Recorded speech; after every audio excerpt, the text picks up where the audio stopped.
Today we're going to take a look at, we're going to jump ahead in the book of John, and we're going to take a look at John's account of Good Friday and what he wants us to focus on. From a Jewish perspective, the day starts at sundown, so what we would think of as Thursday night. And Jesus has just been in the upper room with his disciples. They've had the communion, the Last Supper, like we just celebrated here. And now they've left that room and they're going, it says they went across the brook Kidron, and into a garden.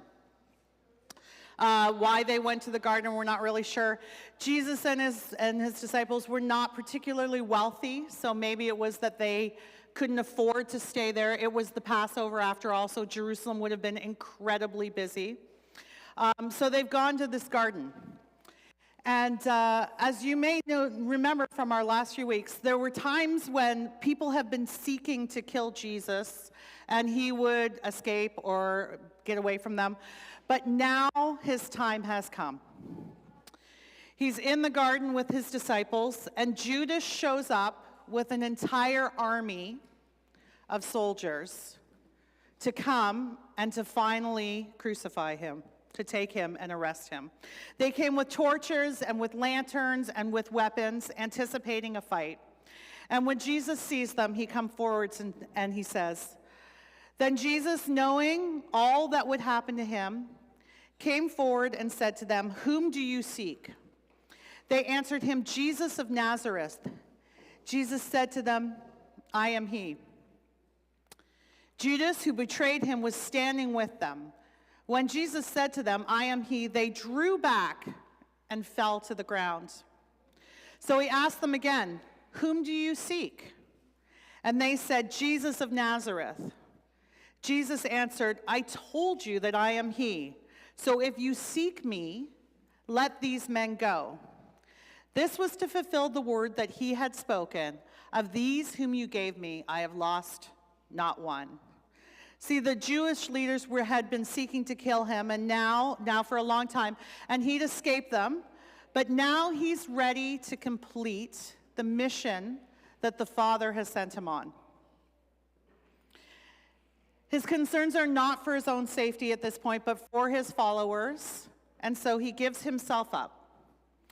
Peter, always the hothead, at this point draws a sword and cuts off the ear of the high priest's servant, and Jesus stops him and says, "Peter, don't you know, it's my time now.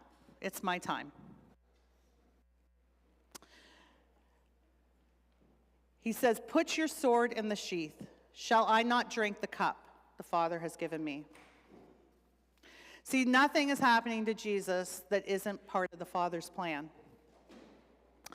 So they take him, they bind him up, and they take him to the high priest, where he doesn't defend himself. But he also doesn't give them what he wants. See, as they take him to the house of Annas, who's the father-in-law of the high priest, Caiaphas at the time, for him to question them,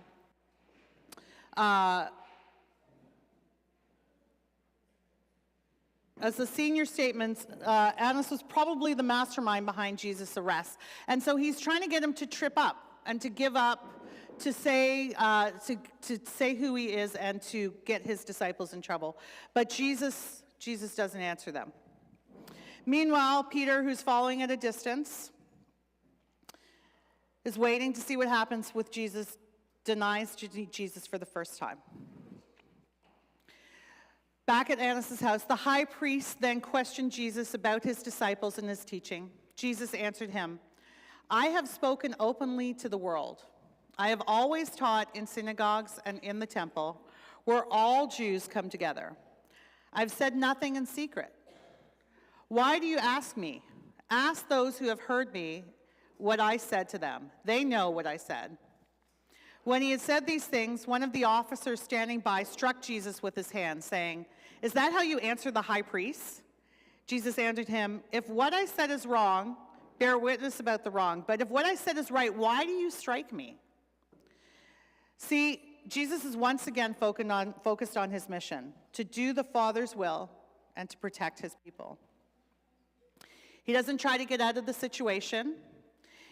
He is even seen as being a bit disrespectful to the highest religious leader of his day. Outside, Peter denies him 2 more times. And just after the third time, John tells us, at once a rooster crowed.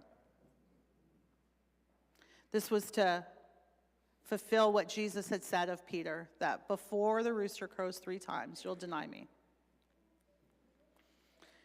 After Jesus would not fall into the trap of the religious leaders, the Jews decided to take him to the Roman governor Pilate.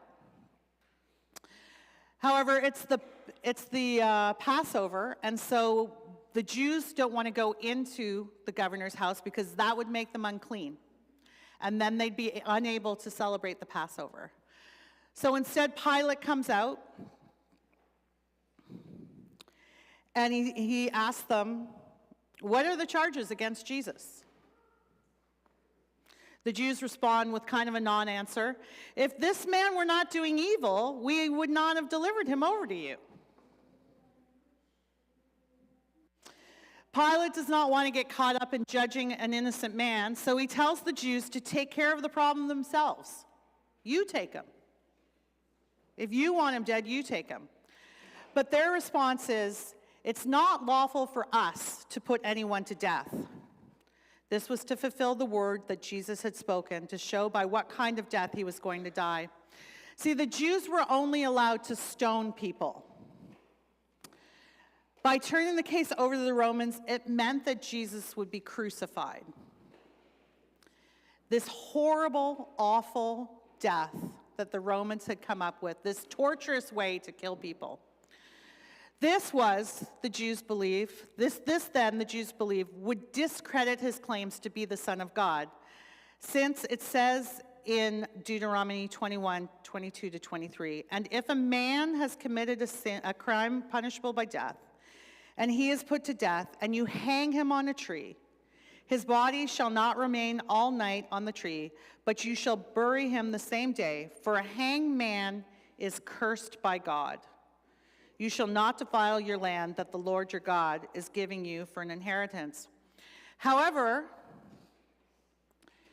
Jesus was being crucified to fulfill what he had said. In John 12:32-33, he said, and when I am lifted up from the earth, will draw all people to myself. He said this to show what kind of death he was going to die.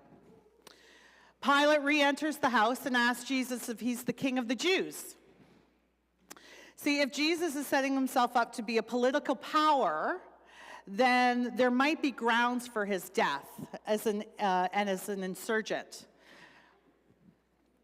Jesus, still unwilling to defend himself as he fulfills the mission that his Father has given him, makes room for Pilate to have a real encounter with him. When Pilate asks him, are you the king of the Jews? He says, do you say this of your own accord? Or did others say it to you about me? Pilate answered, am I a Jew? Your own nation and the chief priests have delivered you over to me. What have you done? Jesus answered, my kingdom is not of this world. If my kingdom were of this world, my servants would have been fighting, that I might not be delivered over to the Jews. But my kingdom is not from the world. Then Pilate said to him, so you are a king? Jesus answered, you say that I am a king. For this purpose I was born, and for this purpose I have come into the world, to bear witness to the truth. Everyone who is of the truth listens to my voice. Pilate said to him, what is truth? See, Jesus is always interested in the person in front of him. Just like with the woman at the well who offered the water, Jesus was focused on the spiritual, not on the material.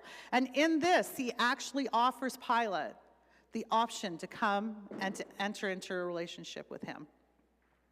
But Pilate is either unwilling or unable to embrace the truth of who Jesus really is. So Pilate tries another plan because he knows that Jesus isn't guilty. So he returns to the Jewish leaders and he tells them, look, I don't find Jesus guilty of any crime, but you have a tradition that will release one prisoner during the Passover. So, would you like to release Jesus? This backfires, and instead the Jewish people asked for the release of Barabbas, whom John says was a robber. Pilate then returns again inside and decides to have Jesus flogged. Now, in John's account, he doesn't go a lot into all of the horrible things that they did to Jesus, but he focuses on the parts about him being a king. He talks about how they put together a crown of thorns and they placed it on his head, that they covered him in purple robes, and that they mocked him with the charge of claiming to be the King of the Jews. Again, Jesus does nothing. He does nothing to save himself because he's following the plan of his Father. Pilate, hoping that the beating that Jesus has taken will be enough to satisfy the Jews, presents Jesus to them beaten with his crown of thorns and his royal robes, and Pilate declares that he finds no guilt in him. The crowd starts yelling, "Crucify him! Crucify him!" Pilate tells them to take Jesus and kill him themselves, since he doesn't think he's guilty. The Jews answer him, "We have a law, and according to the law, he ought to die, because he has made himself the Son of God." When Pilate heard this statement, he was even more afraid. Why? Because Pilate lived in Rome, which had just followed the Greek tradition, and in Greek religion, sometimes the gods would come down and they would have relations with humans, and these divine humans were born. Hercules is probably the biggest example that we would know today. And so Pilate is now terrified that he's going to kill one of these divine humans. This would put him at great religious peril from his point of view. So he goes back to Jesus again. He entered his headquarters again and said to Jesus, "Where are you from?" But Jesus gave him no answer. So Pilate said to him, "You will not speak to me? Do you not know that I have the authority to release you and the authority to crucify you?" Jesus answered him, "You would have no authority over me at all unless it had been given to you from above. Therefore, he who delivered me over to you has the greater sin." Once again, Jesus could have saved himself, but he was intent on following the plan of the Father. He tells Pilate it's not his fault, and the Jews are the ones who are sinning the most. Pilate is just an instrument in this heavenly plan. After the speech, Pilate does everything he can to have Jesus released. The Jews use Pilate's political power against him. If he won't crucify Jesus, then obviously he is on the side of a kingdom other than Rome. They say, "If you release this man, you are not Caesar's friend. Everyone who makes himself a king opposes Caesar." The Romans, the ones they hate, this political power that has been over them, that the Jews despise, they're willing to use to kill this man. So Pilate took the political route, and Jesus was crucified, even though Pilate knew he had done nothing wrong. John tells us very little, actually, about Jesus' crucifixion. He tells us of Pilate's final act of rebellion towards the Jews by having the charge, "The King of the Jews," placed above his head, Jesus' head, in Aramaic, the language of the Jews, in Latin, the language of the Romans, and in Greek, the common language of the time. The Jews are furious, and they want Pilate to change the charge. "This man said, 'I am the King of the Jews,' is what they want written. But Pilate answered, 'What I have written, I have written. John goes on to describe what the guards do with Jesus' clothes, and then John describes the last act of compassion that Jesus has for his people. Standing by the cross of Jesus were his mother and his mother's sister, Mary, the wife of Clopas, and Mary Magdalene. When Jesus saw his mother and the disciple whom he loved standing nearby, he said to his mother, "Woman, behold your son." Then he said to this disciple, "Behold your mother." And from that hour, the disciple took her to his own home. Even dying there on the cross, knowing that he could not stop the pain of his mother, because he had to complete the plan of his Father. Jesus asked his best friend to take her away and care for her, which John does right away. Then there's this little paragraph. It says, after this, Jesus, knowing that all was now finished, said to fulfill the scripture, "I thirst." A jar full of sour wine stood there, so they put a sponge full of sour wine on a hyssop branch and held it to his mouth. When Jesus has received the sour wine, he said, "It is finished." And he bowed his head, and he gave up his spirit.